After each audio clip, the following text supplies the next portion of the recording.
بسم اللہ الرحمن الرحیم۔ السلام علیکم ورحمۃ اللہ وبرکاتہ۔ آج میں آپ کو مسواک کرنے کے چند فائدے بتاؤں گا۔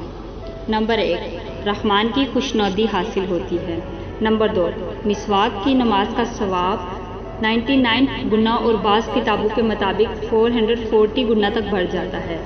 نمبر 3، اس کا ہمیشہ کرنا وسعت رزق کا باعث ہے۔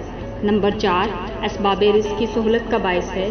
نمبر 5، منہ کی صفائی ہے۔ نمبر 6، مسوڑے مضبوط کرتا ہے۔ نمبر 7، سر کے درد کو دور کرتا ہے۔ نمبر 8، سر کی رگوں کے لیے مفید ہے۔ نمبر 9، بلغم دور کرتا ہے۔ نمبر 10، دانت مضبوط کرتا ہے۔ نمبر 11، مسواک کرنے سے نظر تیز ہوتی ہے۔ نمبر 12، مسواک کرنے سے بدن کو طاقت پہنچتی ہے۔ نمبر 13، مسواک کرنے سے نیکیوں میں اضافہ ہوتا ہے۔ نمبر 14، مسواک کرنا ذہن کو صاف کرتا ہے۔ نمبر 15، مسواک کرنے سے کھانا جلد ہاضم ہوتا ہے۔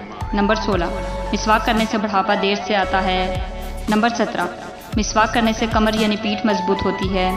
نمبر 18، مسواک کرنے سے داڑھ کا درد کم ہوتا ہے۔ نمبر 19، مسواک کرنے سے ایک سنت کا ثواب ملتا ہے۔ نمبر 20، مسواک کا عادی شخص جس دن مسواک نہ کرے اس دن بھی اس کا اجر لکھ دیا جاتا ہے۔ حضور کریم صلی اللہ علیہ وسلم نے فرمایا کہ اگر مجھے اس بات کا اندیشہ نہ ہوتا کہ میری امت مشقت اور تنگی میں پڑ جائے گی تو میں ہر وضو کے وقت مسواک کرنے کا حکم دیتا۔ حدیث شریف میں آیا ہے کہ جو نماز مسواک والی پڑھی جائے وہ بے مسواک والی نماز سے 70 درجے افضل ہے۔ اللہ پاک ہم سب کو حضور کریم صلی اللہ علیہ وسلم کی ایک ایک سنت پر عمل کرنے کی توفیق عطا فرمائے، آمین۔